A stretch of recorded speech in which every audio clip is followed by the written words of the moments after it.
imports, attorneys, auctioneers, and check cashers.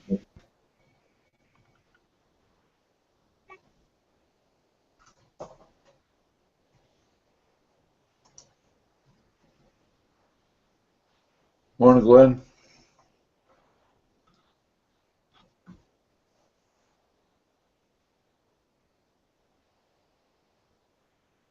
Hey there, Steve.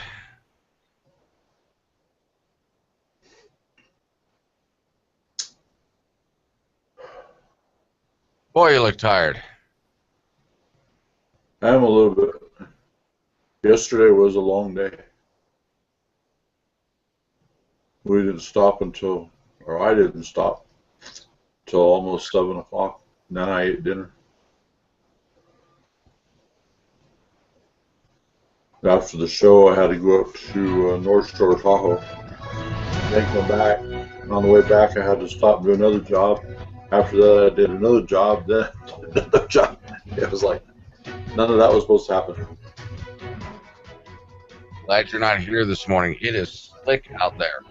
Everybody's sliding all over the road, and this icy snow is coming down. Oh, we're supposed to get some of that tomorrow. A verdict has been reached in the American Sniper trial. We're going to have reaction to the decision coming up. You're watching Mornings on Fox 11, connecting Northern Nevada. Good Wednesday morning. Thank you for joining us here on Mornings on Fox 11. Right now, 7 o'clock to get you started. Yeah, beautiful day yesterday, right? Yeah, gorgeous. Did you get out in the afternoon? You know, I did not get to get out very much yesterday afternoon. I was running around doing a lot of stuff, but that's okay. I'm a little bit behind this morning, by the way, just for sake of clarity for everybody. This is what happened. I woke up literally 10 minutes before I was supposed to leave today. My son has figured out my passcode, and he just decides to switch everything. I also had like 5 recorded messages on there from him just going, oh, listen to me. Here's my voice. And I'm like, and he had turned off. I have 2 alarms set for this afternoon, which would have gone off, but none for this morning. So your passcode is 1234. Isn't it? No, it's not. But he, apparently, they're so smart. He is 6 years old, and he can figure out everything on that phone. It's incredible. I know. So I blame it on my kid. That's fine. Not wrong. You want me to ask you if you got out yesterday? See if you can answer. You know what? I did get out yesterday. Yeah, I went for a run and made the mistake of putting on a long sleeve shirt and pants, and was it hot by the end? But it was just a beautiful day, no wind. Yeah, that's what makes a big difference. It was a calm, warm afternoon. Well, I think we're all ready for some snow, and guess what? By the end of the week, we'll be seeing some. We're going to be checking in with Tim in just a bit. But first, making headlines across the country this morning, Eddie Ray Routh has been found guilty in the so-called American Sniper murder trial. A jury in Texas found Routh guilty of killing Chris Kyle, the former U.S. Navy SEAL, whose autobiography has turned into the hit movie American Sniper, as well as his friend Chad Littlefield. Routh fatally shot Kyle and Littlefield multiple times at a gun range about 70 miles southwest of Fort Worth, Texas, in February of 2013. And you know, Bill, I was talking to you about this in the NBC show News 4 Today, and how hard it must have been to find a jury for that case, especially with this timing. movie. Yeah. That was part of what was the hubbub about this, was they were saying no matter where they went with this movie, with this trial, because of the movie, they didn't think they were going to be able to find somebody, or the jurors who could handle it without any kind of bias for it one way or the other. And there was some call too for filmmakers to stop the release of the movie potentially because of the trial. Postpone it. But they said no. It's we've got millions and millions of dollars here. It's going to go, and ultimately they're hoping that people can just put that aside and decide. Anyways, this is not like it's a cliffhanger. This guy, Ralph did say that he did shoot him, but the part of it that was using, or that people were holding on to, was whether or not he was sane when it actually happened. Yeah. And so a lot of talk about this one. I bet you this is not the end of what we're going to be hearing about this case. All right, let's go ahead and take a look at what's trending over on Yahoo this morning. Southwest Airlines, listen up if you have a flight, has grounded 128 jets for safety inspections. That's a big number there. In a statement, the airline said that it discovered an overdue required maintenance check for the standby hydraulic system. The carrier said it identified 182 aircraft that had overflown that check voluntarily removed the jets from service and began the maintenance checks and disclosed the matter to the FAA. Trending over on Twitter is hashtag Parks and Rec farewell. That's right. That was a big show for a lot of people, and fans are saying goodbye to Parks and Rec, the show. The hour-long series finale ran last night. The show starred Amy Poehler, of course, and lasted 7 seasons.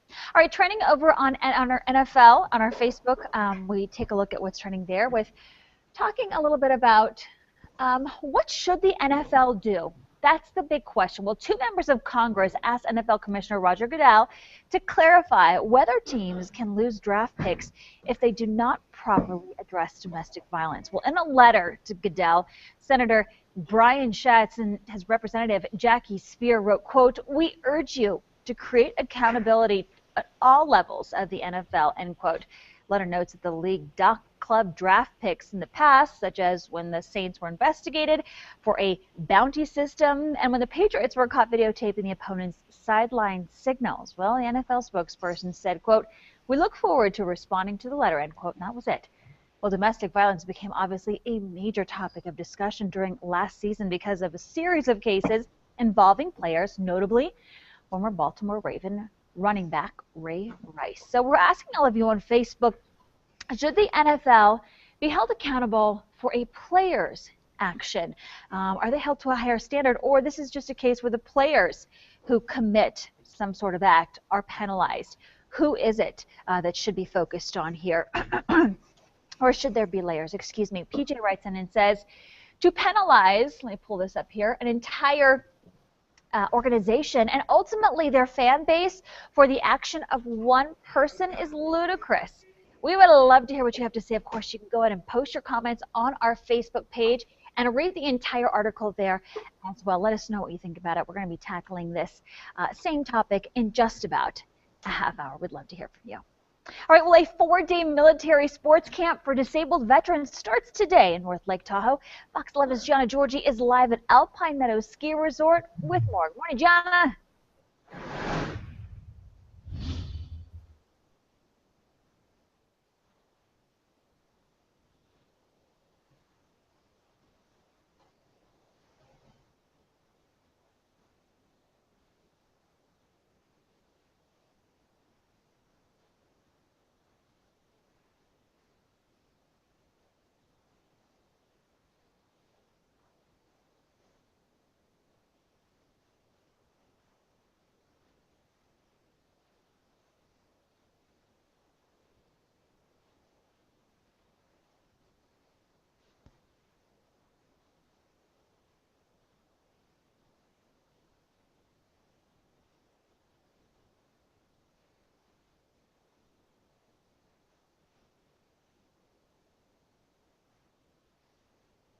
Cool.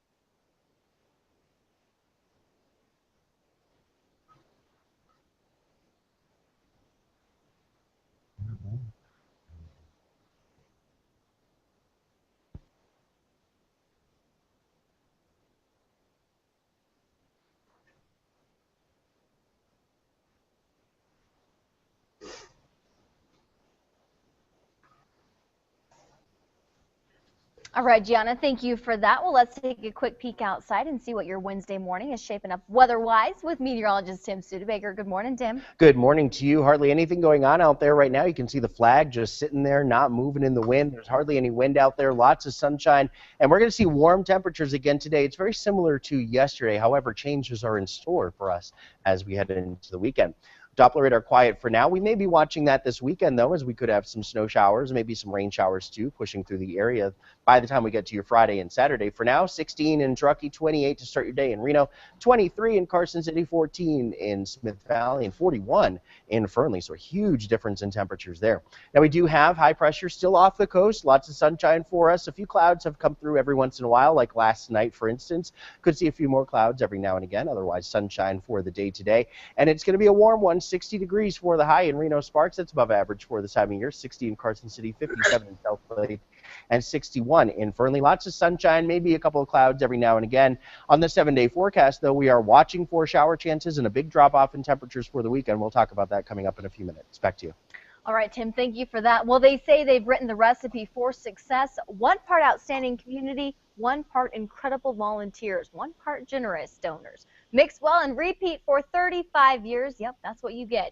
The annual Cioppino Feed is just days away, and Fox 11's Alex Sachs joins us from the Boys and Girls Club with more. Good morning to you, Alex.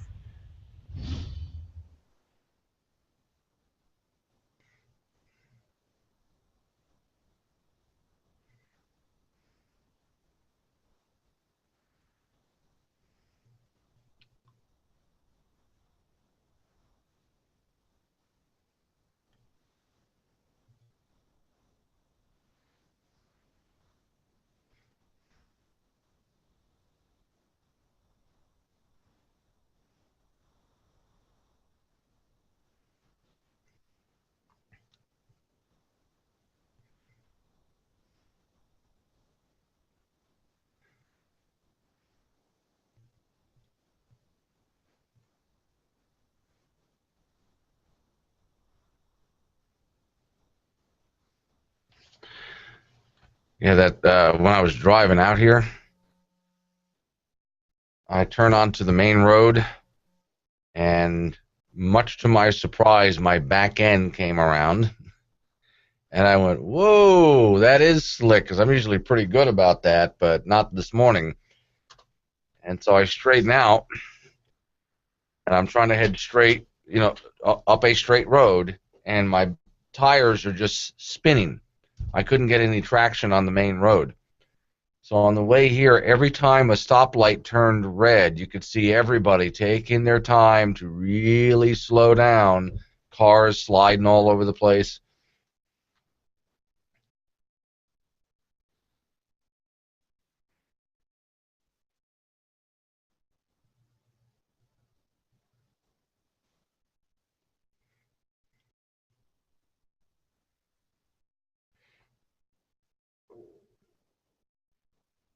You're not alone. All righty, thank you, Alex.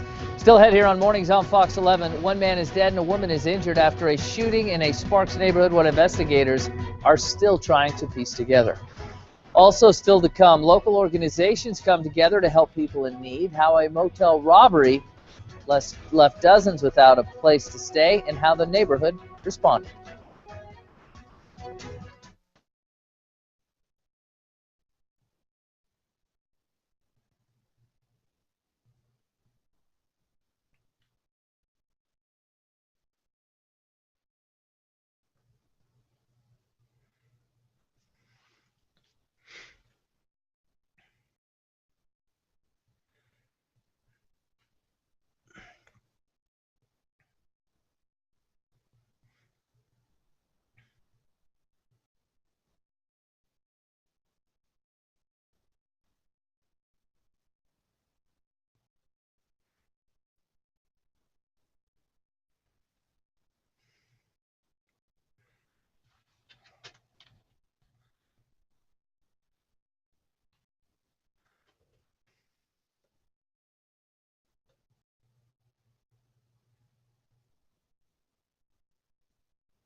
Welcome back, everybody. Time now to get you caught up with some of your top local headlines on this Wednesday morning.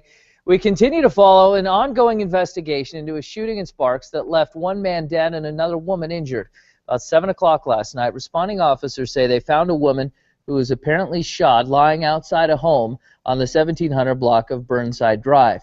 According to investigators, she was alert and speaking when paramedics took her to the hospital. The male suspect, though, was found dead inside the home.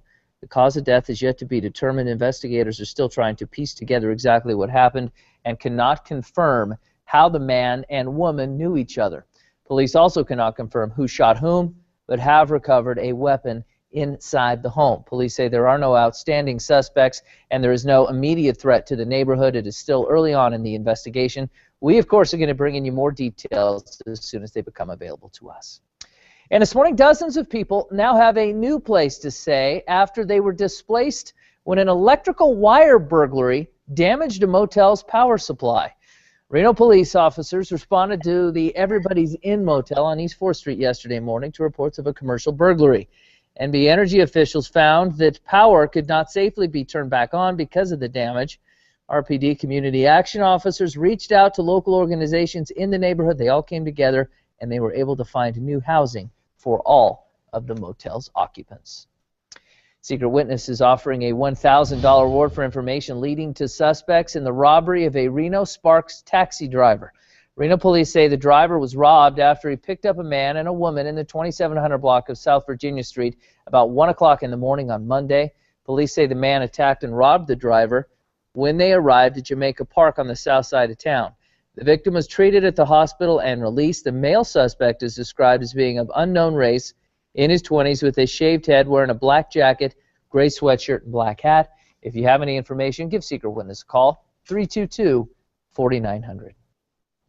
All right, Bill, thank you for that. Well, new technology to help seniors stay independent and stay in their homes. We'll get the latest with Sheila Gray and tell you how it works. We also understand that many of you will be out the door taking the kids to school before you head to work. Well, we have you covered with the new and improved Fox 11 AM app. Download the Fox 11 AM app today. It's available on Apple and Android devices. We'll be right back.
I think you were gone a moment ago when I started to talk to you. And I look up and you weren't there, and oh, he said, "Be right back." Bring it before I talk there. And welcome back, everyone. Here's a live look at 580 at Mill on your Wednesday morning. Chilly went out there 28 degrees. It looks like we'll be warming up pretty nicely. We'll be getting your forecast with meteorologist Tim Studebaker in just a few minutes. But first, almost half of Americans in their 40s and 50s are caring for kids and aging parents at the same time. And most seniors want to stay in their own homes as long as they can, but their families aren't always comfortable with them living alone. Makes sense, but a new trend is letting seniors keep their independence and keeping their family in contact with them at the same time, letting them know that they're safe. Special correspondent Sheila Gray has more in Family 401. Shirley Hoover loves being with her friends and family, but she also likes her time alone. And I was lucky enough to find a place that I really, really like. I love the freedom. She's 87, but Shirley hopes to stay in her home as long as she can. The U.S. Administration on Aging says 35% of American women older than 75 live alone.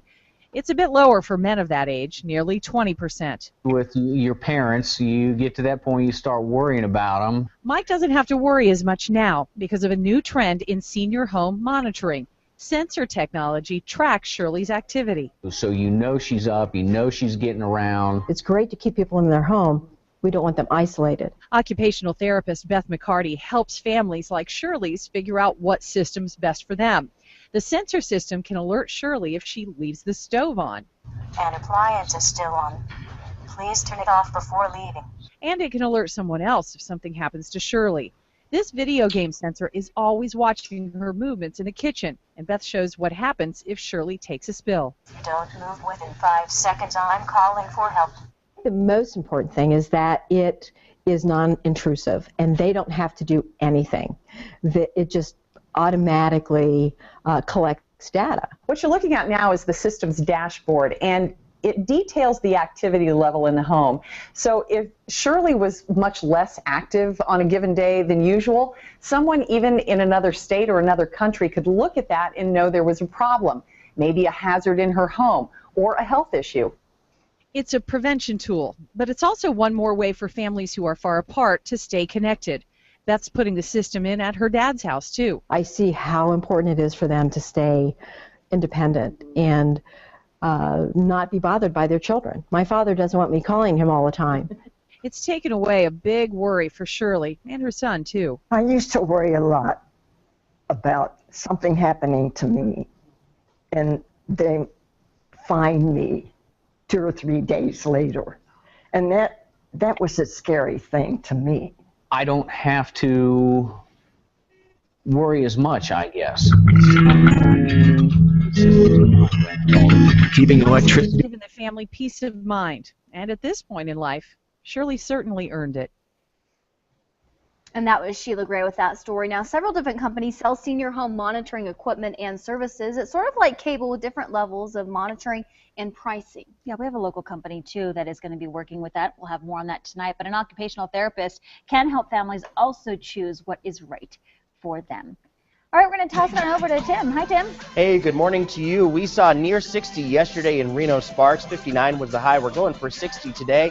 Maybe even tomorrow, getting close to it, but then a big cool down for the weekend, and we're watching some shower chances. We'll have those chances for you on the 7-day next.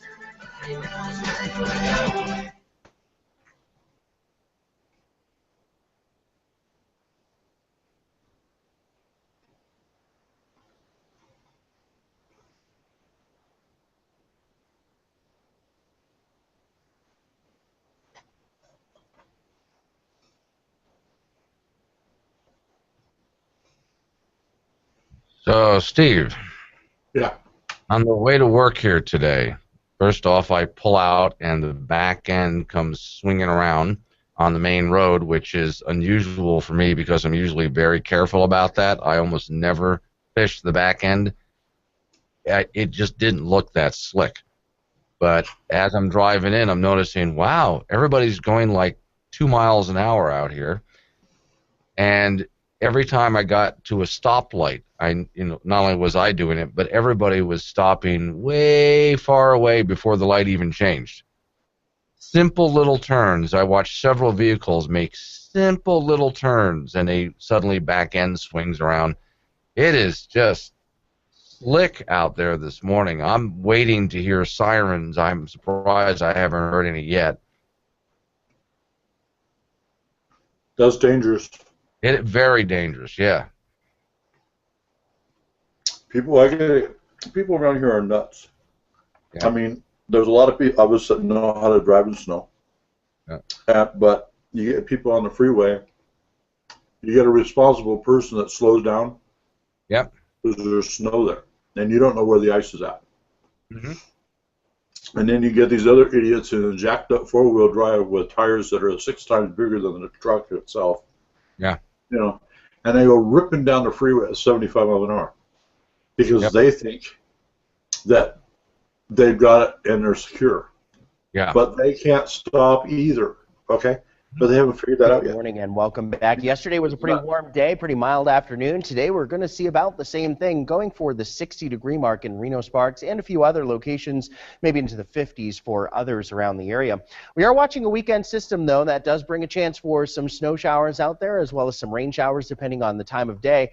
But it really brings a big cool down. That's the bigger part of the story, again, with this particular storm system this weekend. 28 degrees in Reno Sparks right now, 25 in Carson City, 19 in South Lake, 16 in Truckee, and 22 in Fallon. High pressure is still anchored off the west coast, still bringing us sunshine mixed with every once in a while an occasional cloud.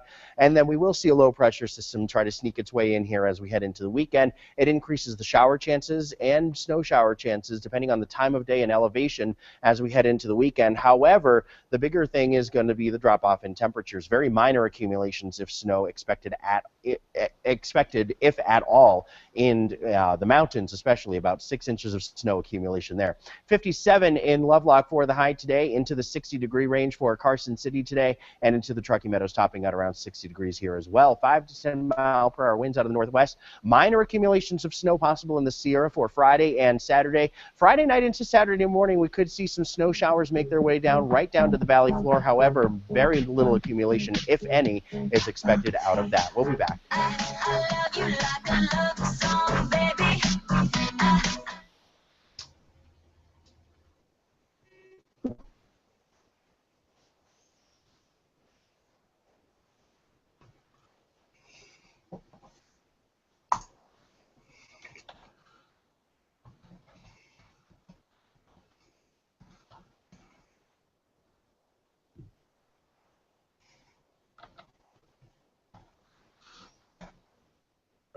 Mm-hmm.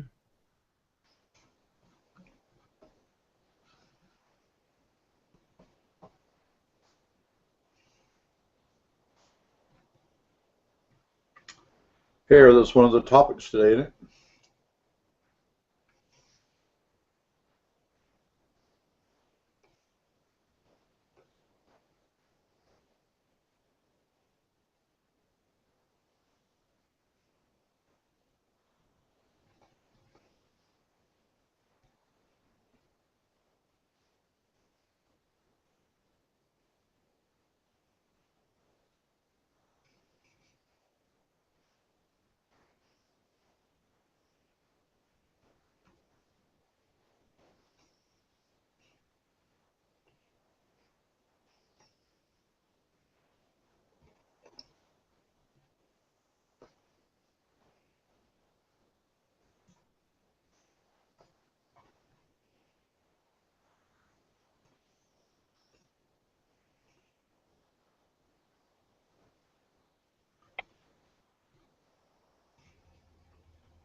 Welcome back. Your time is now 7:28. I'm Melissa Carlson. We are joining you live from Mornings on Fox 11 with your News 4 update.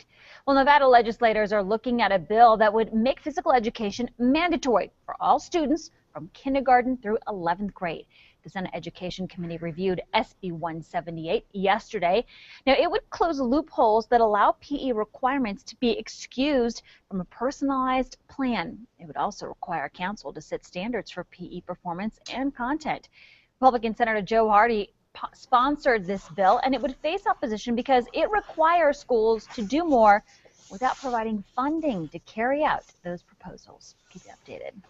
Meteorologist Tim Studebaker joins us now with a look at our Wednesday forecast. Hi, Tim. Good morning to you. Pretty similar to yesterday. On your Tuesday, we were close to 60 degrees in Reno at 59. We're going for the 60-degree mark today. Sunshine and a couple of clouds have been out there. Otherwise, things staying dry for the day today. 28 in Reno, 25 in Carson City right now, 20 in Smith Valley.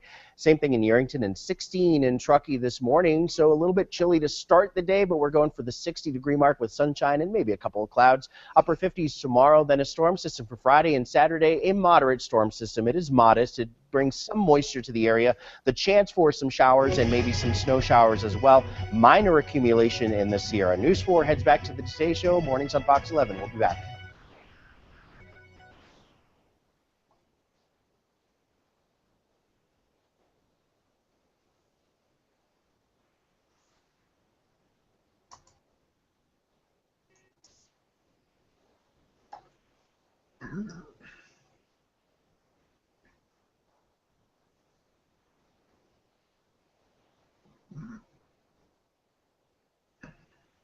I hate it.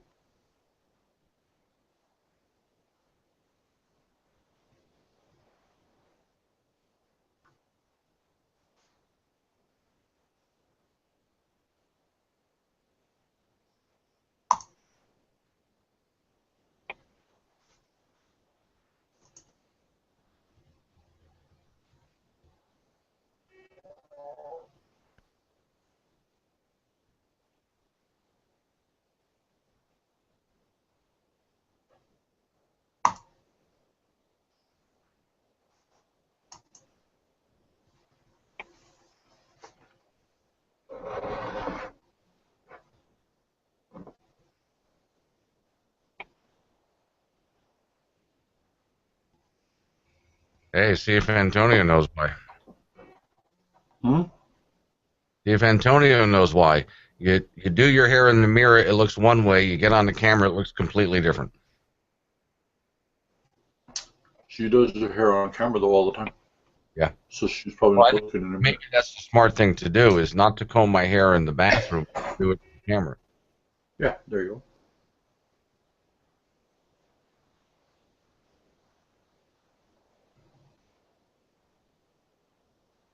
Antonio's not listening to us. Oh, yeah, she is.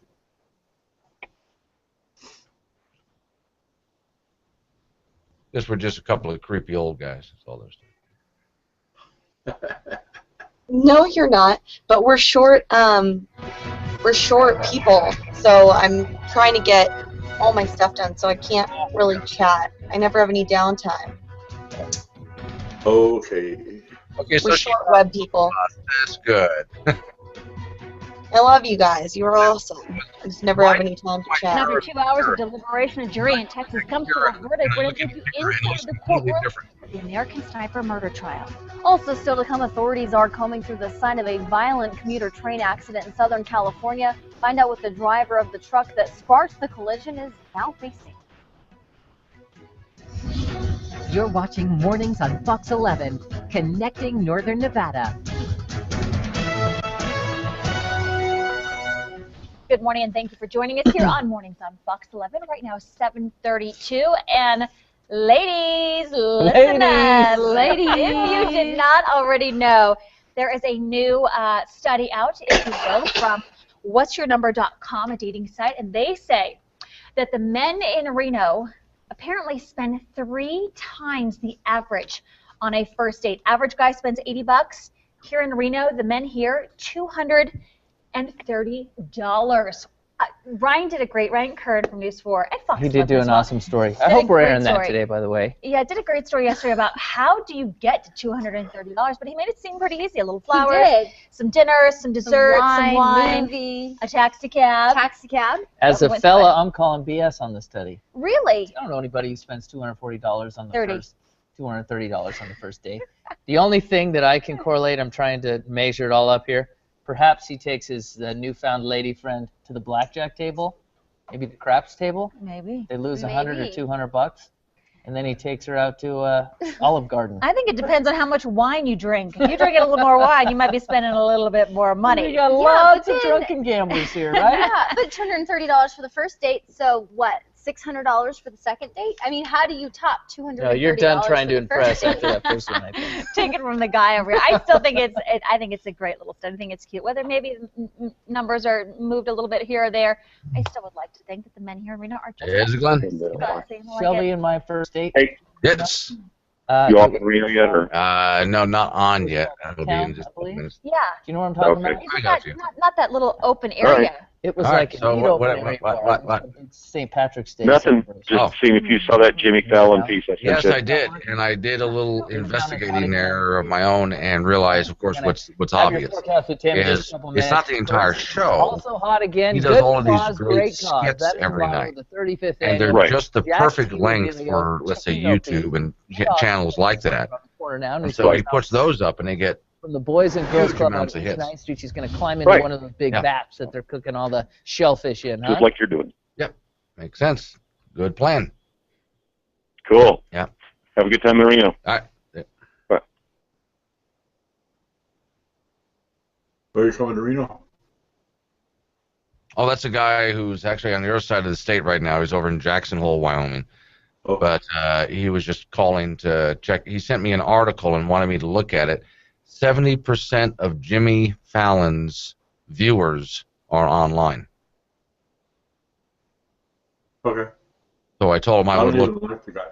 Yeah, So- and the reason why, of course, is because he cuts out those funny segments they do and posts them on YouTube, and that gets a huge following on YouTube. So I guess. I don't care for Jimmy Fallon. Hmm. I don't think he's funny. But that's me. Yeah. Yep. I like Monty Python. oh my God, yeah. He is funny. You know. But Jimmy Fallon, I don't know, his jokes are, you know. Well, it's just like he can't get away he can't get away with it like, you know, Jay Leno or you know, Letterman even, or even Johnny Carson. You know, they can get away with just about anything. But I don't know, for some reason Jimmy Fallon just doesn't have that, whatever you want to call it, charisma. Yeah. Well, I think it's also a generational thing. I mean, I thought when David Letterman first started on NBC, oh man, he was cracking me up, and my parents just did not get him at all. Really? I never really cared for Letterman. I mean, I watched his program a couple times, but you know, I didn't. You know, I don't know. When Johnny Carson retired, I quit watching late night TV. Mm. You know, so that's where my age is. Yeah.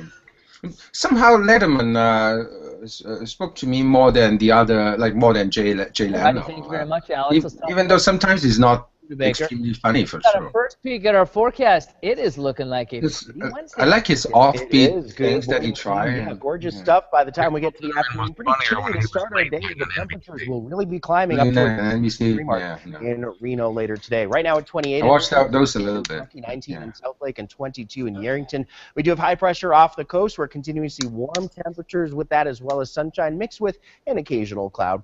As we make our way into the weekend, though, we are watching a storm system with a chance for some showers. Not for today, though. 60 today in Carson City and Reno, 57 in South Lake, and 61 in Fernley. We'll break down the shower chances and the snow shower chances, plus the drop-off in temperatures on that 7-day in a few minutes. Back to you. All right, Tim, thank you for that. Now in your national headlines, the jury in the so-called American Sniper trial finds Eddie Ray Routh guilty of capital murder.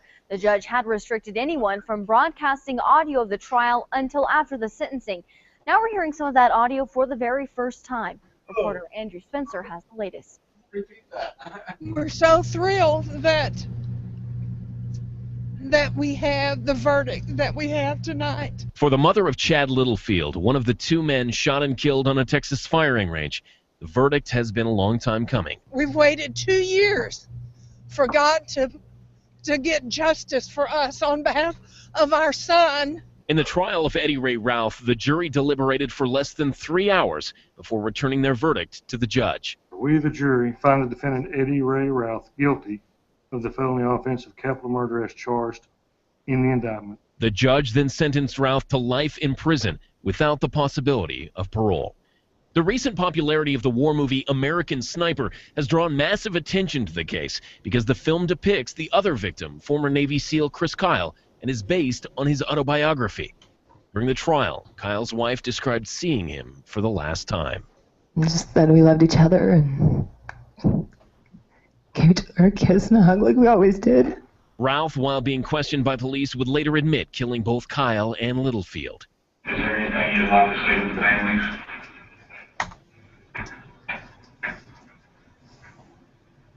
Yeah, I'm just sorry for what I've done. In closing arguments on Tuesday, Ralph's attorneys said he was insane at the time of the shootings, but prosecutors insisted he still knew right from wrong. Even with a conviction, though, one question remains unanswered. Why did Eddie Ray Routh turn on the two men trying to help him? I'm Andrew Spencer, reporting. Meanwhile, the National Transportation Safety Board is collecting evidence at the scene of a Metrolink commuter train crash in Oxnard, California. Now, meanwhile, charges of felony hit and run were filed against the driver who allegedly abandoned his pickup truck on the railroad tracks, causing the crash. The 54-year-old driver is in custody now. Police found him about 1.5 miles away from the scene. At least 30 people were in the fiery crash that happened Tuesday morning. 4 are still in critical condition. Also new this morning, Los Angeles County is officially one step closer to possibly getting an NFL team. The Inglewood City Council has unanimously approved plans for an 80,000-seat stadium. The council members were packed to capacity yesterday with both supporters and opponents of the project. Although the project is not linked directly to an NFL team, the owner of the St. Louis Rams is involved. The Rams left LA back in 1995, but some loyal fans remain optimistic that one day they will return. Yes. Well, breaking news this morning, at least 108 people are feared dead in Afghanistan, Bill. All righty, thank you for that, Samantha. After being buried in an avalanche, to take it from there, caused by a massive winter storm, the avalanche has buried homes today across 4 northeast provinces, with 100 homes damaged or destroyed in one province alone. That's about 60 miles outside of Kabul. We're going to be continuing to follow the story for you, keep you up to speed on the latest developments. Also new this morning, a Columbus, Ohio man will appear in court today on charges he was working to help terrorists half a world away. The arrest of 23-year-old Abdullah Sheikh Mohammed followed an 18-month investigation by the FBI with an assist by the Joint Terrorism Task Force. He'd been charged in Franklin County Common Court rather than federal court to get him under lock and key quicker. He's facing a 2-count indictment for allegedly soliciting or providing support for an act of terrorism. And authorities in Spain have arrested 4 people suspected of using social media to find and indoctrinate potential militants. 2 suspects were arrested in a Spanish enclave on Morocco's north coast. 2 others were taken into custody in northern Spain. The Interior Ministry says that they used ISIS propaganda videos and the internet to try and enlist new recruits. All right, Bill, coming up next, lawmakers want answers from the NFL how domestic violence could affect the whole organization. We're going to talk about that with our Google Clusters coming up after the break.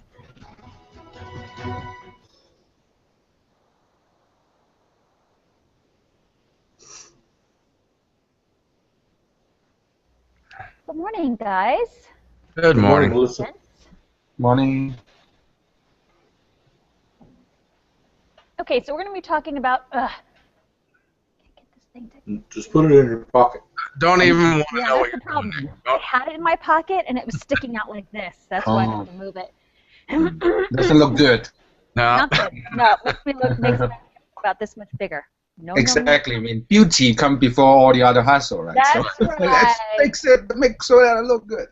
I would tape it to the back of my head if I had to. So Oh, yeah. yes, Oh, yeah. makes it look better. I believe you.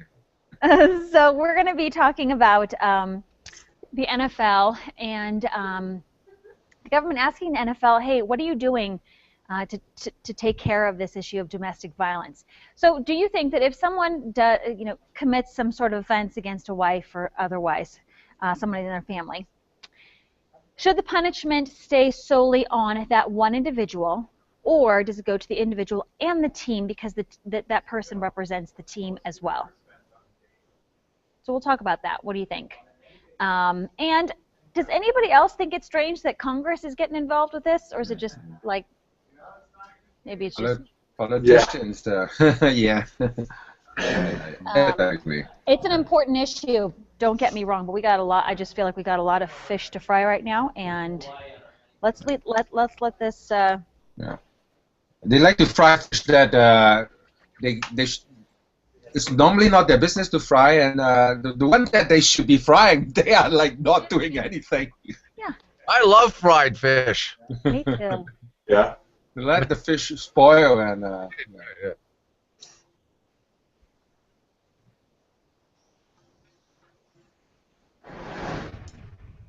That's when you change Welcome back. We're turning now to what's trending on our Facebook page. 2 members of Congress asked NFL Commissioner Roger Goodell to clarify whether teams can lose draft picks if they do not properly address domestic violence. In a letter sent to Goodell, Senator Brian Schatz and Representative Jackie Speer write, quote, "We urge you to create accountability at all levels of the NFL." End quote. The letter noted that the league docked club draft picks in the past, such as when the Saints were investigated for a bounty system and when the Patriots were caught videotaping an opponent's sideline signals. Well, NFL spokesperson said, quote, "We look forward to responding to the letter," end quote. Right, PC? Domestic violence became a major, obviously, topic of discussion in this last season. It seems like we were talking about it every couple of weeks almost because of a series of cases involving players, Ray Rice being one of them. So we're asking our Google Plusers, what do you think about it? Should the NFL be held accountable for a player's actions or not so much? It should be just held up to the person who actually committed the crime or the offense. Starting off first with Kempton. Kempton, your thoughts. Do you think that the NFL should be responsible and should be docked for a player's issue, if you will? Yeah.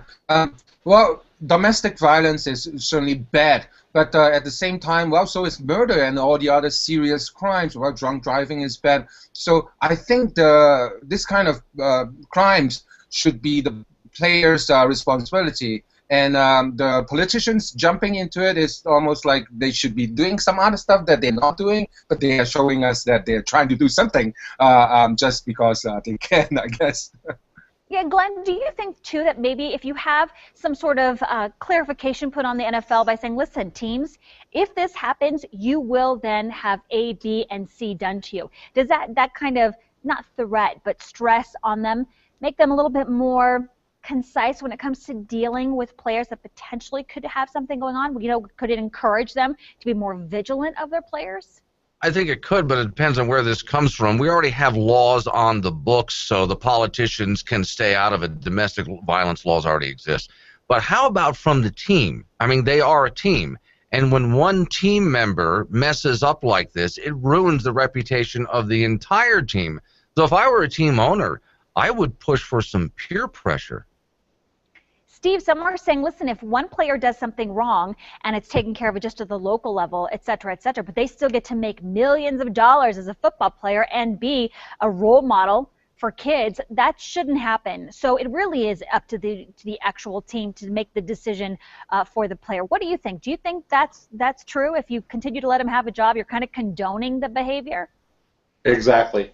In my opinion, I don't care whether it's domestic violence, guns, drugs, whatever. If somebody is caught and they're doing wrong, boom, the NFL should police it, bang, and they're gone, period. No more coming back. Your congressmen want to bring them back for the money. The fan base wants them back for the money. Forget the money, they're gone. That's what they lose, and they should sign that contract when they sign on to be football players.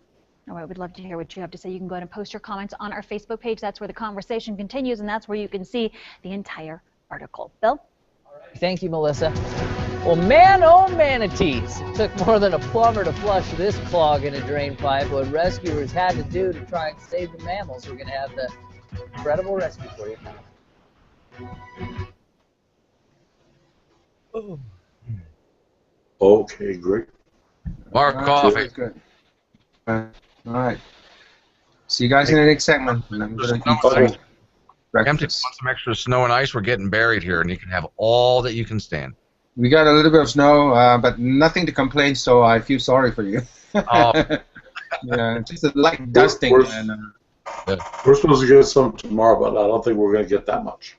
No, I was telling Steve, I'm a very careful driver in this stuff, and I still slid all the way into work. Every turn I made, the back end wanted to come around. So it's, no good. The problem is not going to be so much tomorrow. It's going to be the next morning when people get out there, because basically that snow is probably going to melt, and overnight it's going to turn to ice. Ice up, So it's going to be one sheet of ice. That's a problem. Our back lane is pretty much iced up now. It's not going to thaw anytime soon. Nope. And I noticed that four-wheel drive doesn't really help. Actually, you know what does better in this? When I drive a little car with a little front-wheel drive, four-cylinder car, does better in this than a big four-wheel drive does. Yeah, you're right. Yeah. You don't drive a truck, right, Glenn? Well, I Do you drive a car? I have a big SUV and I have this little Chevy Cavalier. Mm. And so in the big snow when it piles up, it's the Yukon. When it's just icy and snowy out, then it's the little car because it handles it better. But I have to get over top of the snow sometimes, so I have to have a higher up vehicle. High clearance, right, yeah. All right, okay. See you guys next segment. All right. Okay. Right now.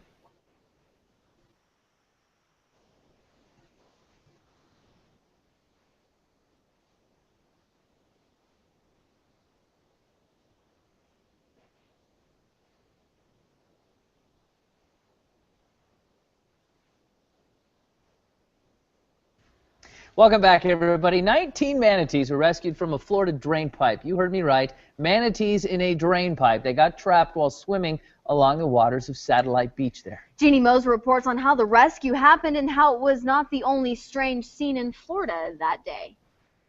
It sounds like a joke. How do you find 19 manatees in a drain pipe? There's still the big one down there. There's several big ones. The manatees in Satellite Beach, Florida were apparently looking for warmer water. Followed each other into a drain pipe, then couldn't turn around. But you can't remove a manatee clog with Drano. Thus began the Great Manatee Rescue. Rescuers managed to coax a few out. They just guided another one out.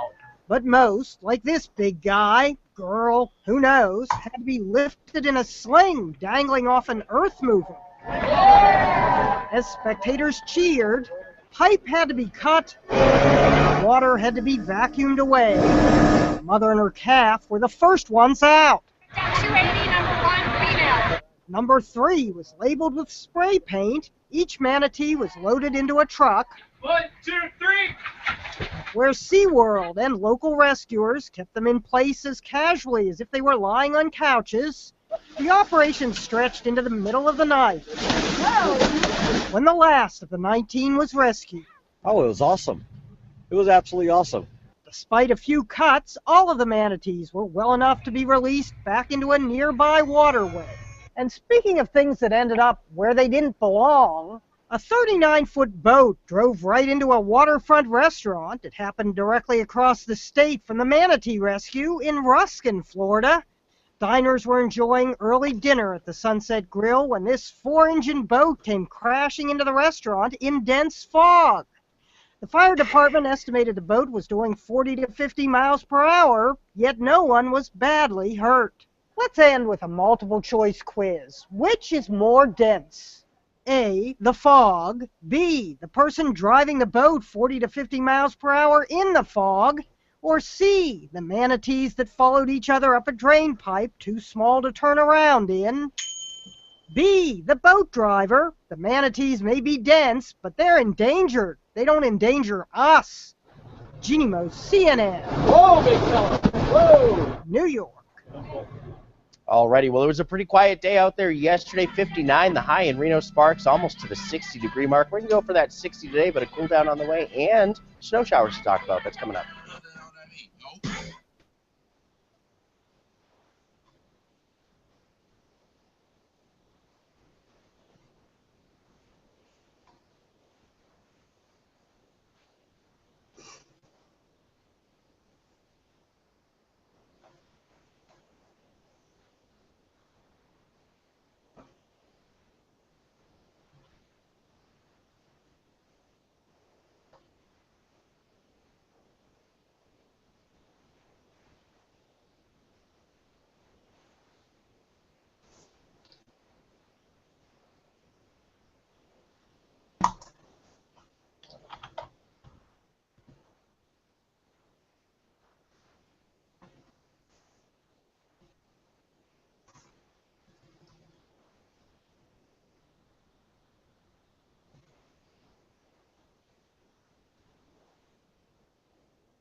Good morning and welcome back to Mornings on Fox 11. Starting out at 28 degrees in Reno Sparks, 27 in Carson City, 19 in South Lake, 16 in Truckee, and 22 in Fallon. So a chilly start now, but we are going to warm up as we head into the afternoon. Lots of sunshine out there again today. Eventually a storm system makes its way on in for the weekend, but till it gets here, still sunny, except for maybe a few periods of cloudiness here and there. And then eventually we do see that snow shower chance start to make its way on in. Yes, snow showers Friday night into Saturday morning, possible right down even to the valley floors, but not really expecting an accumulation. We should see some minor accumulations, maybe up to 6 inches of snow in the higher elevations of the Sierra for Friday and Saturday. 57 in Lovelock, 59 in Fallon for the high today. Lots of sunshine, a few clouds every now and again. 60 degrees is what we're going for in Carson City, also going for 60 in Reno Sparks. Above average for sure for this time of year, but that storm system for the weekend, minor Sierra snow accumulations, maybe some rain or snow showers down to the valley floors depending on your time of day and elevation. And then we are watching for a big drop off in temperatures with this storm system coming through from the 60-degree range now down to the 40s by Saturday and Sunday. We'll be back.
Welcome back. I'm Melissa Carlson. Your time now is 7:58. We are joining you live from Mornings on Fox 11 with your News 4 update. It could be the end of the line for sports at Western Nevada College. School officials announced yesterday that they are discontinuing financial support for the athletic program after the 2016 season. The school is said to be facing a $2 million budget cut. Director of Athletics John Kinkala says that the school's baseball and softball teams lost about $400,000 a year, and they couldn't afford to keep them with a grant budget cut looming over their head. Meteorologist Tim Studebaker joins us now with a look at our Wednesday forecast. Hi, Tim. Good morning to you. A lot of sunshine again today. Very similar to yesterday. We saw about 59, the high yesterday in Reno Sparks. We're going for about 60 today, and maybe pretty similar for tomorrow, but then we fall off the cliff as far as the temperatures are concerned, heading into your weekend with some snow shower chances, too, by the time we get to that weekend, Friday and Saturday specifically. A few clouds came through overnight last night. Otherwise, a lot of sunshine for the day today, maybe a couple of clouds now and again. 32 in Reno right now. Truckee checking in at 19, 42 in Fernley, and 28 in Smith Valley. The 7-day forecast, we're going for that 60-degree mark today in Reno, Sparks 58 for tomorrow. And then, like I said, Melissa knows when she hops on the Pilot to head to yoga class. bring some snow shower chances, maybe rain showers as well, depending on time of day and elevation. Minor accumulations to the Sierra. We'll be right back. 60% chance of snow and rain. For you guys? I'm reading the weather forecast. Yeah, for you? Yeah.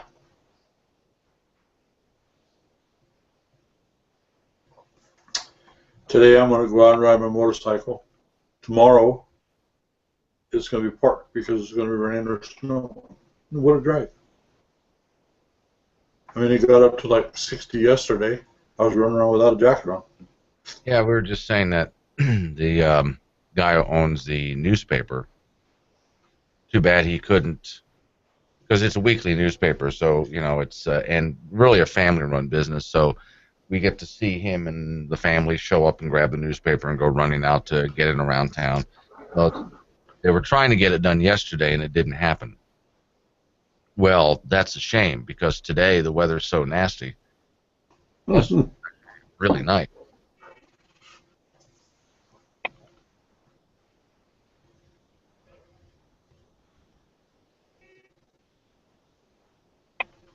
I was just listening to a video or watching a video of that girl, Zenaya,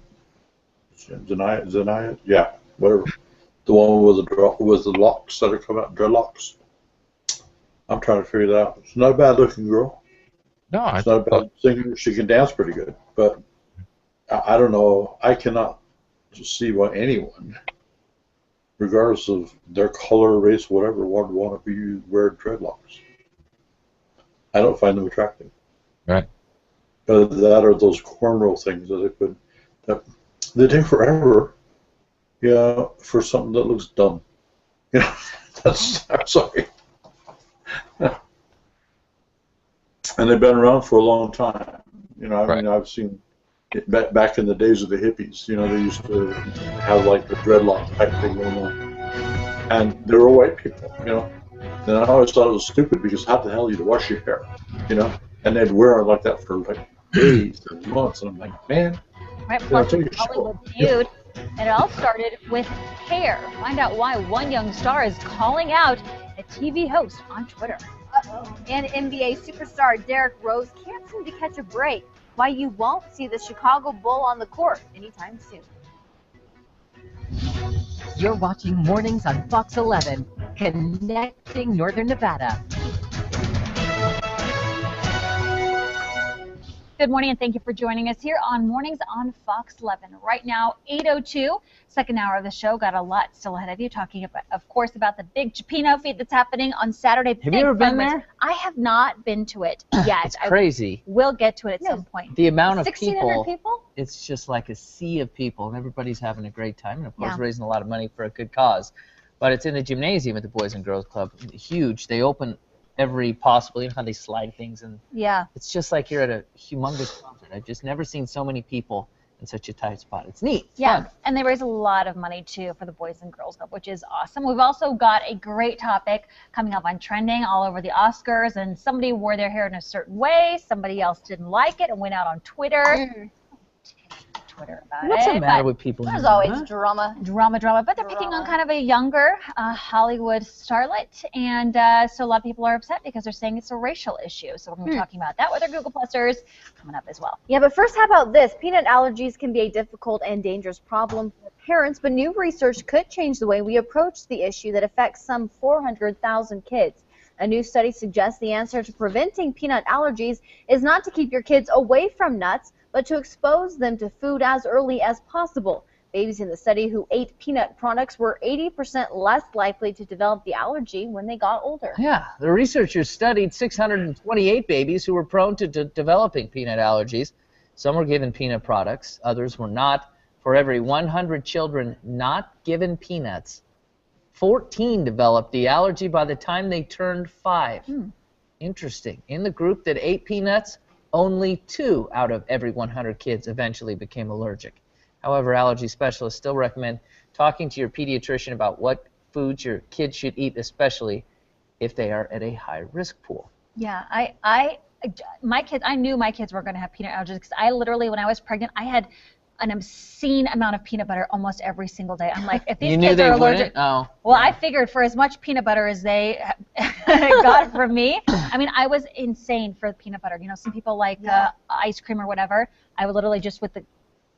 I'm guilty of dipping the spoon in there and eating a couple spoonfuls. I have to say, we have a 19-month-old at home right now, and he hasn't had peanuts yet, and I've gotten into this debate with Shelby. I said, you know why we have so many more kids with peanut allergies now is because they're not given it until they're 2 or 3 years old. Yeah, and it's such a tough one too because we have a little girl in my son's class who has a peanut allergy. She has to carry an EpiPen, and we kind of met with the family to talk about it. Really difficult situation for those parents who have to deal with it. So I really hope somebody figures out how to help out these little kids. So that way, I mean, some of them are so sensitive, just having it around on their fingers or touching somebody else who has it, and that's enough. That's so scary too as a parent. So good information there. All right, let's go ahead and take a look at some of our trending topics today. Trending over on Facebook. Last night, it happened. A jury convicted former Marine Eddie Ray Roth in the shooting death of American sniper author Chris Kyle and his friend Chad Littlefield. Now, the verdict came after a little more than 2 hours of deliberation. He is sentenced to life in prison without the possibility of parole. Trending over on our Facebook page this morning, Star Trek fans not happy. A health scare for Star Trek actor Leonard Nimoy. Law enforcement sources say that the 83-year-old was taken to a Los Angeles hospital last week for some severe chest pains. Spokesperson for Nimoy declined to comment, and it's not clear if he is still hospitalized. Nimoy announced last year that he had lung disease, COPD. Trending over on Twitter this morning, going to have the latest here from Derrick Rose. That's right, Chicago Bulls star Derrick Rose is going to undergo knee surgery to repair a torn meniscus.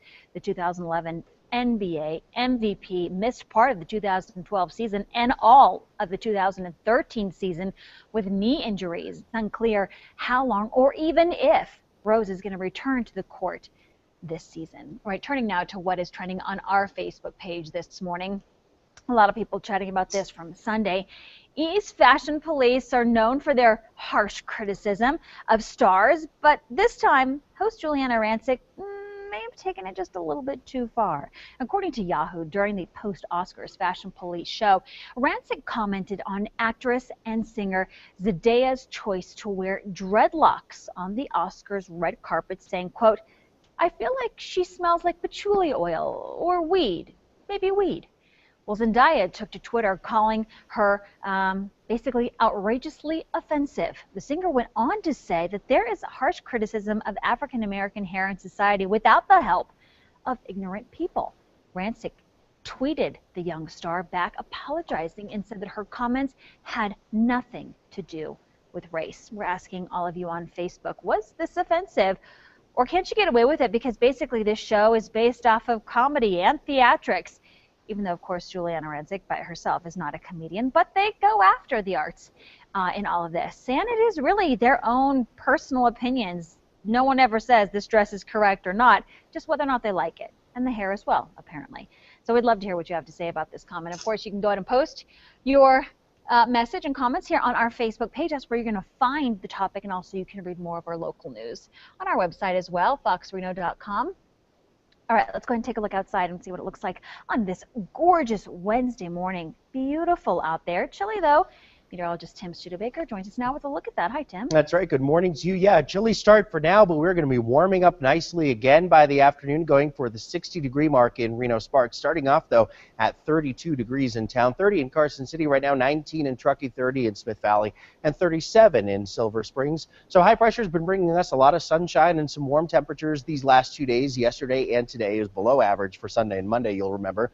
Now above average for the day today, continuing that into tomorrow. Then we're watching a storm system for the weekend. That brings, again, another dip in temperatures, plus some snow shower possibilities across the area. They're not really all that impressive snow showers, but not very much accumulation, but we will be watching for some minor accumulations, especially up into the mountains. For today, though, 60 degrees for Reno and Carson City, 57 in Southlake, and 61 in Fernley with sunshine and a couple of clouds. Coming up on that 7-day forecast, we'll break down the snow shower chances. Back to you.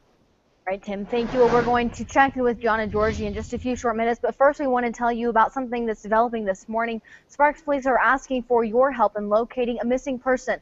Luis Reyes Galvin was last seen by her family in early October of 2014.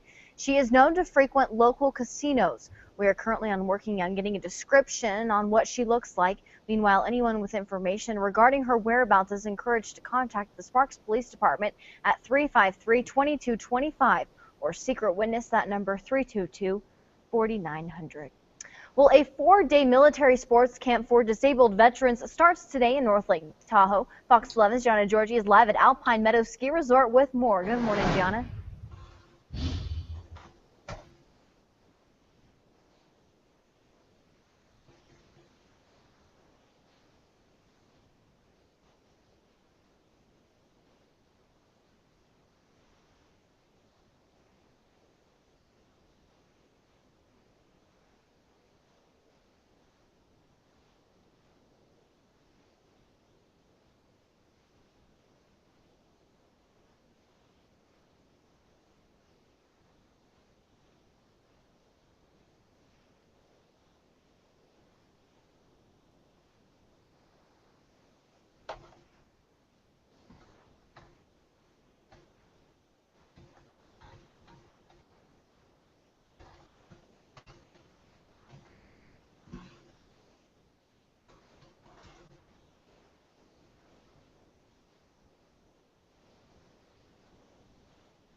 What's she talking about? We're broadcasting again.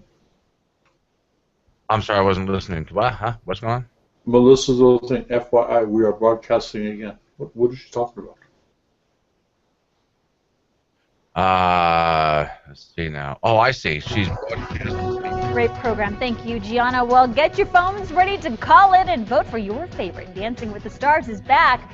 We're going to tell you who is a part of this year's celebrity cast. Plus, Samantha tries to save you a few bucks, bringing the best deals from around town. That's coming up in Boatman's Bargain. Stay with us. Yeah, which means that for the longest time, we've just been in a hangout that's not been broadcast for the rest of people on Google Plus to see. But now we're broadcasting and everybody can see what we're doing. So no picking your nose. Watch picking your teeth there. I have a toothpick.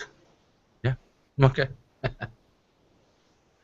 Which is fine, because now and then we do something here that's really interesting, and I would like to capture it and save it, but I can't download it because we're not broadcasting on Google. It has to be up on their website. Ah, on their okay. page, you know. So now I'll be able to grab it.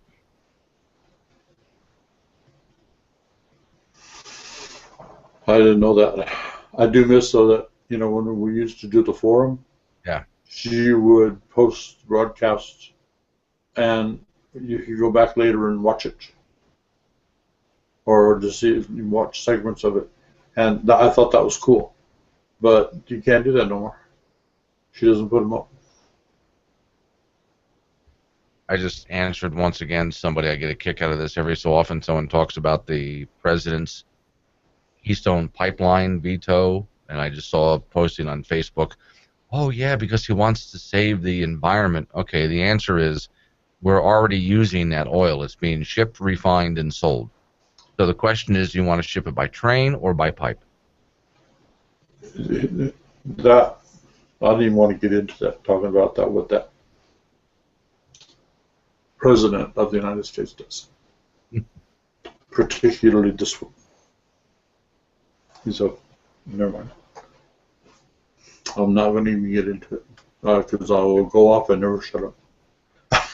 That's why I enjoy doing a show 3 hours a day in a padded cell. Yeah, there you go. I'm down to my sisters, both of them, they like him. And I can't for the life of me figure out why. You know? And welcome back, everybody. Contributed to ABC ignorance. reveals the latest roster of celebs ready to cut a rug, and Taylor Swift stays true to her word. We get to Mary Muller with the latest on that in today's Hollywood Minute. Singer Patti LaBelle, actress Suzanne Summers, and NFL free agent Michael Sam are strapping on their dancing shoes. The trio are among the 11 celebrities named for the next season of Dancing with the Stars. One more competitor remains a mystery. The 20th season of the show premieres March 16th at 8 p.m. Taylor Swift is proving she is true to her word. People reports the famously charitable singer donated $50,000 to the New York City Department of Education. Last fall, Swift promised to donate all her proceeds from the song Welcome to New York to the city's public schools. A popular 80s TV character is returning in a new movie for Netflix. Hello, Daddy. It's me, Pee-wee. Pee-wee Herman shot to fame as he went hunting for his missing bicycle in the 1985 cult classic Pee-wee's Big Adventure. Pee-wee's Big Holiday will be the character's first feature film since his portrayer, Paul Rubens, was arrested for indecent exposure in 1991. No word on a release date. For Hollywood Minute, I'm Mary Muller. All right, Mary, thank you for that. Let's toss it over to Samantha Boatman. She's got our Boatman's Bargains of the Day. Good morning to you, Sam. Good morning to you, Bill. Yeah, most of you have heard of Living Social. Today's deal of the day is from La Strada inside the El Dorado. Take your taste buds through a tour of northern Italy at dinner for only $19. You will get $35 to spend on food and drinks. And here's the deal of the day on Groupon.com. Get back your tan at Element Tanning for only $45. You can get 3 Mystic Tan spray tans. That is a $90 value. And coming up tomorrow here on Mornings on Fox 11 for Boatman's Bargains, we're going to take you inside Swoon Bridal and tell you what kind of deal they're offering for tomorrow only. We'll have that tomorrow for you. Bill, over to you. All righty, Sam. Appreciate it. Still to come on Mornings on Fox 11, a local college is dropping their athletic program. We're going to tell you why and when athletes there will step off the field for good. Also still to come this morning, Rio de Janeiro is gearing up for the host 2016 Olympics, but are city officials going too far to create the perfect Olympic park? We'll have more on that too. Stay with us.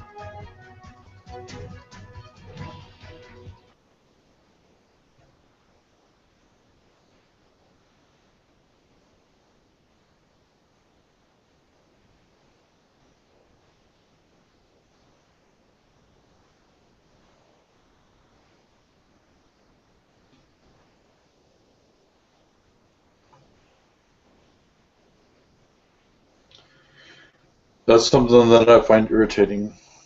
Huh?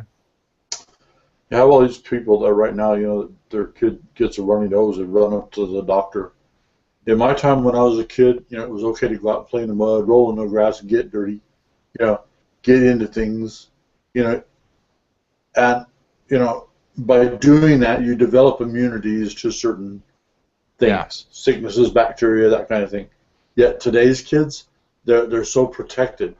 You know, the helicopter mom and dad, man, stay over the top and watch everything they do. If they pick up something nasty on the ground, oh God, wash them down with alcohol. You know, call a hazmat. You know, people. You know, it's like insane. What is wrong with these people? Where did they grow up? Well, it's not just you know, disease or cuts. You got to let them toughen up and things like let them get picked on, let them get into a fight. They have to learn these things so they can toughen up in order to handle life. Well, that's the thing about the coaches that they were talking about. You know, they want to get physical education going in K through 12. That's fine. I agree with that 100%. However, it does not need to be sports.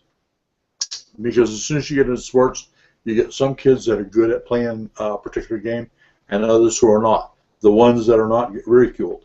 That sections that kid out mentally. And that is wrong. Okay?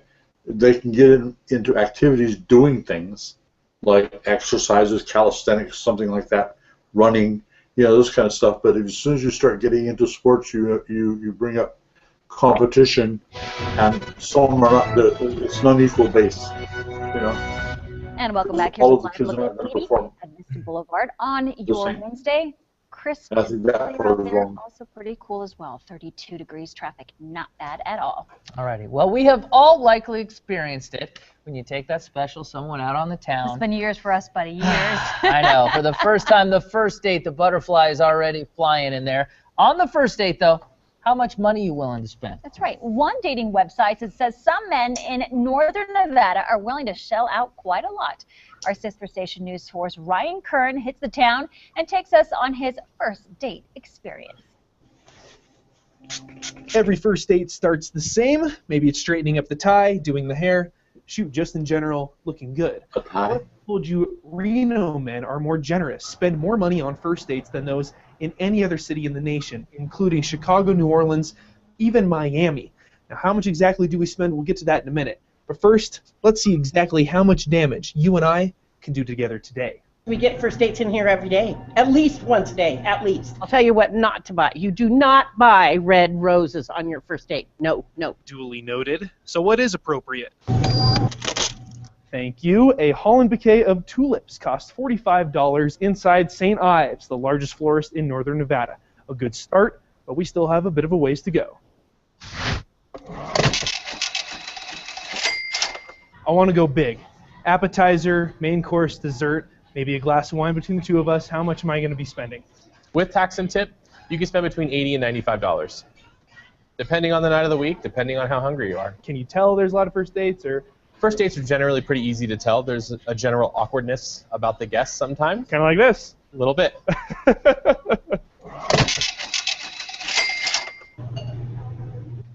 Thank you very much. Cheers. 2 glasses of wine at the Roxy in El Dorado, $25, and you are worth every penny. Okay, excuse me. Gosh. Yes, Glenn. Hey. Yes, sir. Movie? A movie. And after a couple glasses of wine, a taxi cab is always probably a good idea. After you. Now, assuming this cab ride costs us around $20, we've hit a grand total today of $201. According to whatsyourprice.com, the average man spends $80 on a first date in America, but the average Reno man spends almost 3 times that number, the most in the nation, at an average of $230 a date. And my family wonders why I go to Thanksgiving dinner alone each year. I gotta step up my game or else I'll really be sitting in taxi cabs alone forever. Reporting in Reno, Ryan Kern, News 4. What a great story. Thank you very much, Ryan. 800,000 members of whatsyourprice.com weighed in on the survey, and the numbers are based on the average first date offer made through the website. Very interesting. How much did Rich spend on your first date? You remember? You know, I don't remember, but I'm sure it was definitely not $230. I certainly didn't spend that much, no. 14 years in marriage, I'm not spending that much either. All right. I don't get that stuff now, and I've been married. All right. So we're going to go toss it over to Tim. Well, we saw 60 degrees almost yesterday at 59 the high. We're going for 60 today. We're going to talk about it coming up. Under the light of 1,000 stars.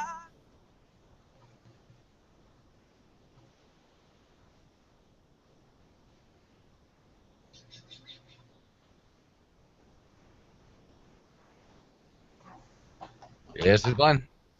By the way, just to let you know, this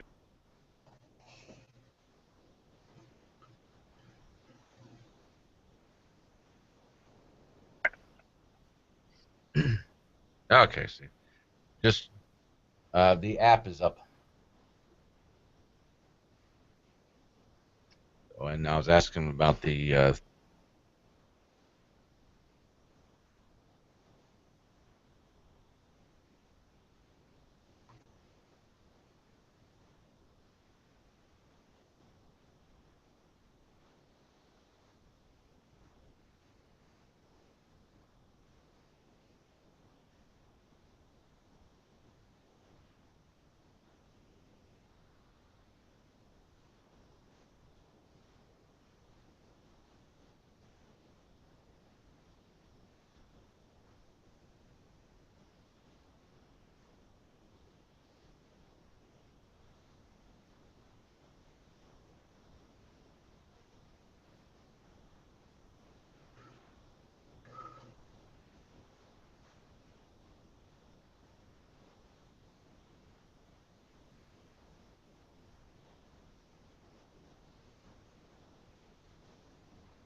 Yeah, what we're just doing there, Steve, is there is now an app for the show. We just had to wait for your Apple phones because the other phones. Good morning and welcome back to Mornings on Fox 11. We have a chilly start now, 20s and 30s depending on where you are, but we're going for another warm afternoon. Very similar to yesterday, mix of sun and clouds too. You can see a few more clouds up in Oregon trying to make their way on down. We had a few come through last night as well, so periods of cloudiness mixing in with the sunshine today and staying warm too. We're going to be around the 60-degree mark in Reno Sparks, 59 in Fallon, 60 in Hawthorne, and 55 in Mammoth Lakes today. Up around Lake Tahoe, 57 at South Lake, 60 at Genoa and Carson City.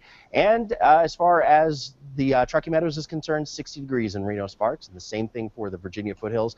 Not much going on for today or tomorrow, but we do have a storm system on the way for the weekend. So Friday and Saturday, a chance for some snow showers, even right down to the valley floor, Friday night into Saturday morning.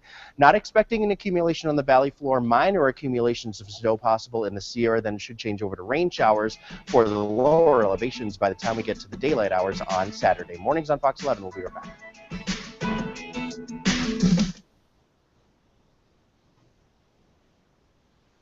Anyway, yeah, we had an app set up. If you're on any other kind of phone, the app was available immediately. Apple, though, took several weeks to finally get through their system and get it up. So it's finally up now. Oh, okay. What is your app called?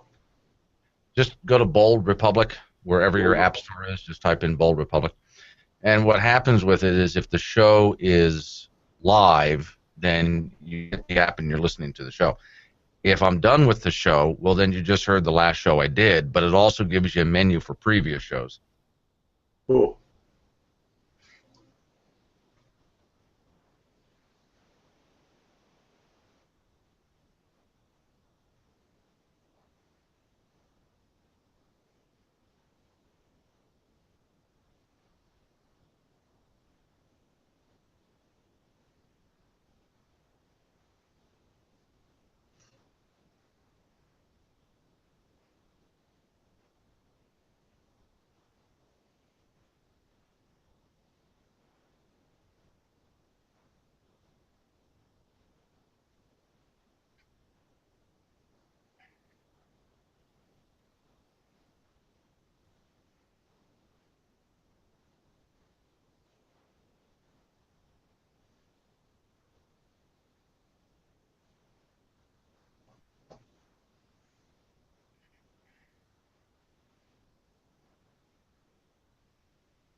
Oh man, not this crap again.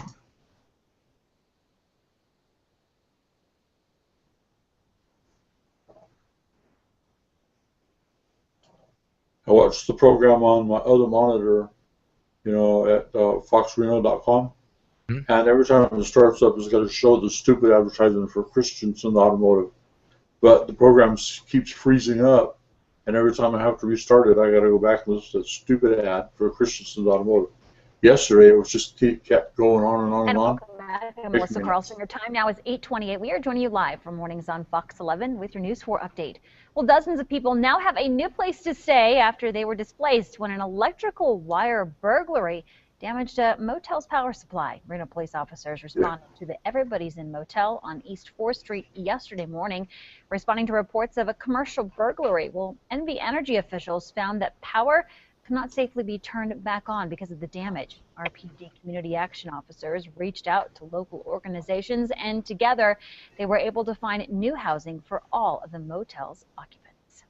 Meteorologist Tim Studebaker joins us now with a look at our Wednesday forecast. Hi, Tim. Good morning to you. A lot of sunshine out there right now. Satellite and radar just showing a few clouds came through last night. Another batch could be on the way for later on today, so we're talking sun and clouds for the day today. Very warm temperatures, too. Yesterday we saw 59 in Reno Sparks, going for 60 today. 32 at the moment, though, so it's chilly to start the day. 24 in South Lake Tahoe, 19 in Truckee, 37 in Silver Springs, and 33 this morning in Smith Valley. Now, we do have a warm afternoon on the way for today and tomorrow as well. pretty quiet for the next couple of days. Then we're watching a weak storm system. It's modest at best, coming through for Friday and Saturday. It brings the chance for some snow showers even right down to the valley floor Friday night and Saturday morning. Not expecting an accumulation from that, minor accumulations in the mountains. News 4 heads back to the Today Show. Mornings on Fox 11, 1/2 hour left.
We're here to demonstrate the new Bold Republic audio. It's loud enough. Yeah, sorry about that. I'm not trying to get it to start. I'm just trying to set it up, and it keeps auto-starting on me, and I don't want it.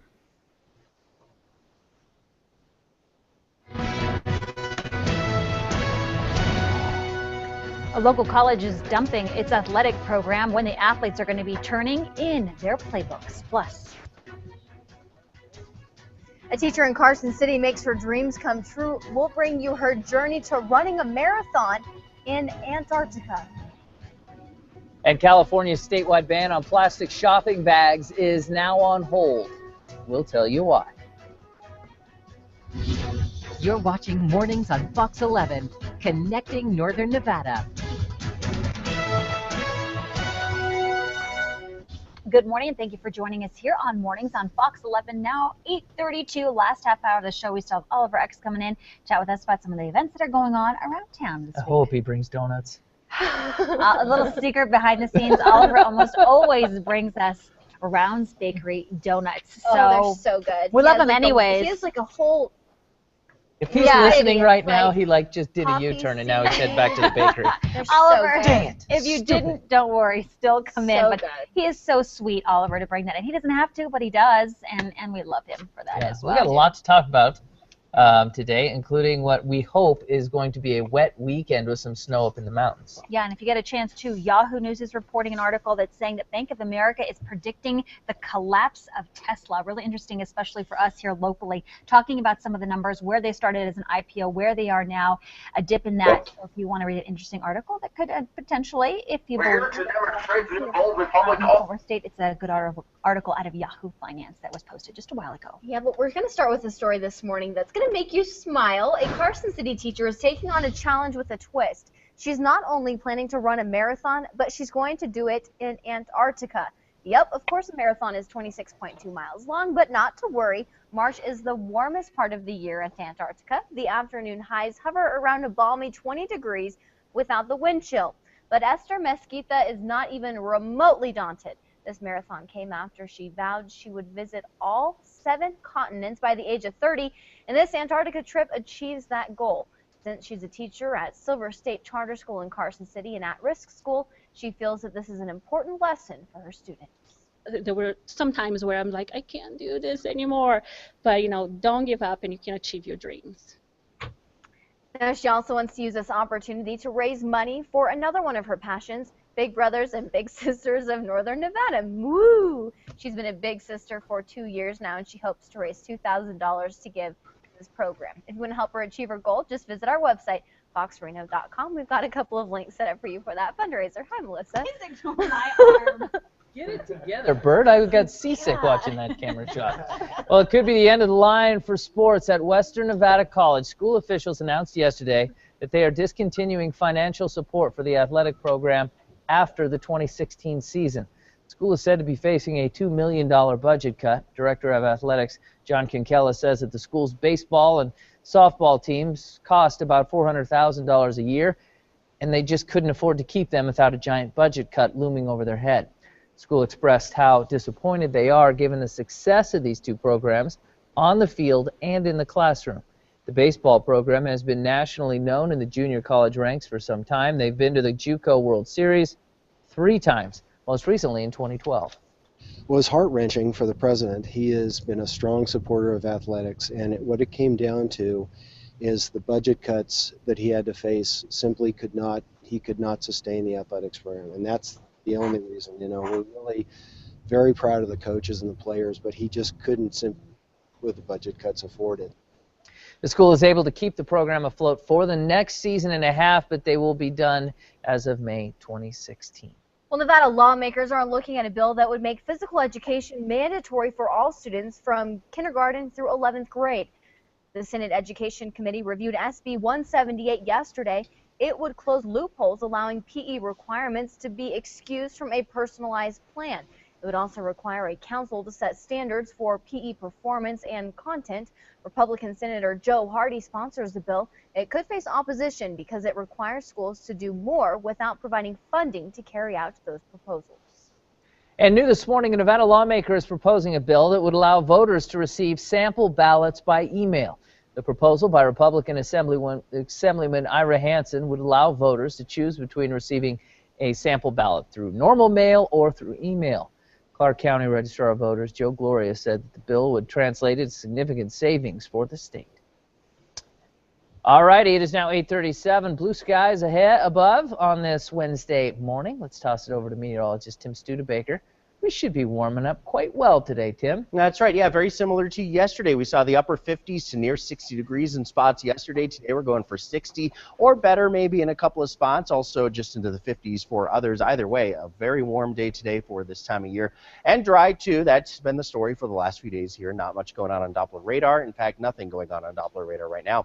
32 in Reno right now. Same thing for Carson City. 42 in Dayton. 36 in Smith Valley. And 19 this morning in Truckee to start out our Wednesday morning. Now, we do have high pressure that has meant a lot of sunshine as well as maybe a couple of clouds every now and again. For the last several hours, we've been seeing them push through the state from north to south over the overnight hours. Another batch maybe on the way later today, so sun and clouds for your day, but still staying dry and above average temperatures for this time of year. Things will change as we head into the weekend, though. 60 degrees in Carson City and South Lake, or I should say in Reno and Carson City. There we go. South Lake 57, almost to 60 degrees there.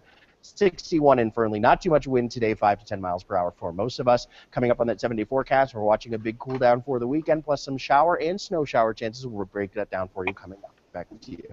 All right, appreciate it, Tim. Well, just over the hill, California's plastic bag ban has been postponed now that a vote to repeal the statewide ban is qualified for the November 2016 ballot. The chief deputy in the Secretary of State's office says that supporters got more than 500,000 signatures. Governor Jerry Brown signed the ban last fall, and it was scheduled to be phased in starting in July at large supermarkets. But the referendum suspends the ban until voters can weigh in next November. Well, back here at home, the open enrollment deadline for the 2015 Nevada prepaid tuition program is this Saturday, February 28th. The program lets parents or guardians lock in future college tuition rates at today's prices. Credit hours can be used at any accredited institution, in-state or out-of-state, including technical and trade schools. And happening today at the Bureau of Land Management is going to be rounding up and removing wild horses in central Utah near the Nevada border. People can watch the operation and join tour groups, actually, that left this morning from 7 a.m. at Border Inn gas station located on the Utah-Nevada border. Authorities say that they will be removing the wild horses near Utah State Highway 21 that are causing concern with public health and safety. The horses will be available for adoption, and those that aren't adopted, therefore in long-term pastures. And also happening today, the Truckee Meadows Community College is offering a senior night for high school seniors in the Washoe County School District. The event will provide students with a chance to learn more about the programs and services being offered at TMCC for their 2015-2016 school year. This evening's senior night runs from 6 to 7 p.m. at the TMCC Dandini campus in the Sierra Building, room 108. I feel so close. Still ahead, a young star calls out a fashionista, if you will, on Twitter. What an E-News host, Juliana Rancic, said is getting her in trouble. We're going to talk about that with the Google Plusers. Stay with us. We'll be right back.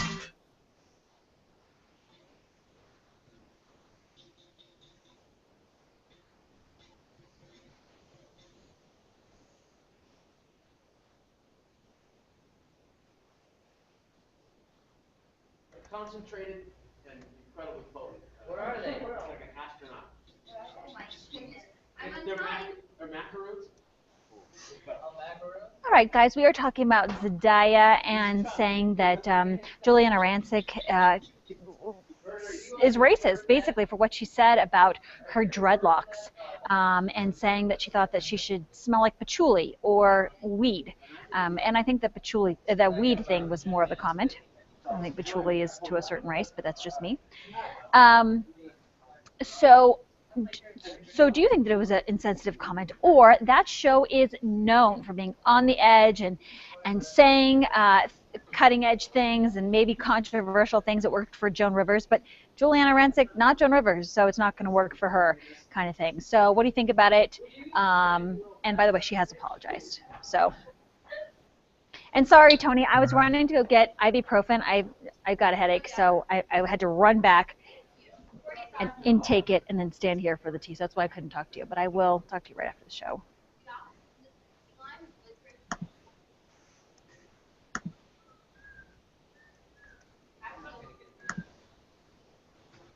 Are you really going to go get a pizza?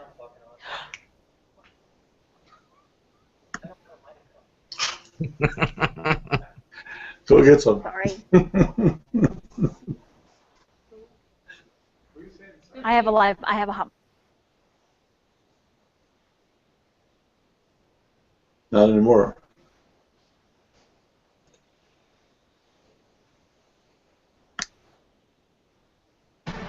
I keep going to the river to pray, but your ghost, the ghost of it wakes me. Welcome back. Here's a live look at 580 and Villanova on your Wednesday. Traffic, not bad at all, 32 degrees currently, and Tim's going to have a look at your forecast. Well, let's go ahead and take a look at what is trending on our Facebook page. Ease Fashion Police are known really for their harsh criticism of stars, but this time host Juliana Rancic may have taken it just a wee bit too far, some are saying. According to Yahoo, during the post-Oscars fashion show, Rancic commented on actress and singer Zendaya's choice to wear dreadlocks on the Oscar red carpet, saying, quote, "I feel like she smells like patchouli oil or weed, maybe weed," end quote.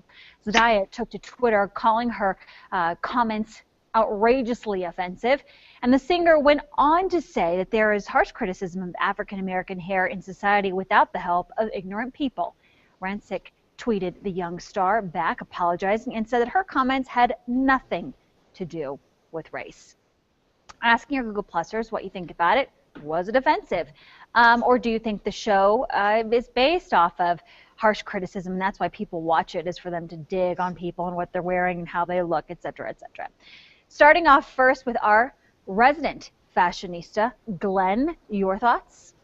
Well, first off, programs like this are designed for people to be shocked and outraged. That's how they get ratings. So the celebrities show up wearing the most outrageous things, so you will notice and talk about it.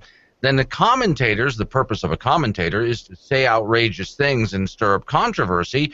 So morning shows, like let's say a television station in Reno brings it up as a topic, we're talking about them. That's what they want. Any publicity is good publicity. Any publicity is good publicity. A lot of people say that. Tony, what do we have on Facebook? PJ writes in and he says, I think anyone who calls himself the fashion police should have to live on minimum wage for a year. Criticizing someone for what they wear or how they style their hair is superficial, mean, and pointless. All right, Steve, what do you think? Do you think that that Julian Rancic should apologize for what she said because it was racially charged? I don't think it was racially charged at all. I don't know why people want to put that stuff in their hair anyway.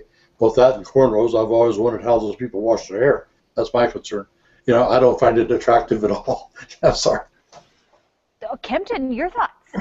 I have to totally disagree with what Steve just said. I think, in a sense, that is being, at least to say the least, culturally insensitive to people who have that kind of hair. So that is one of the hairstyle that they wear to comb their hair. I suppose there are jokes that come from good place and that are not so nice. In this case, attacking people on what they wear, which they can take off, is one thing. But on something, the skin color or the hairstyle which grow out of their head, it's a different matter. And I think she definitely went across the line, and apologizing is the least that she need to do.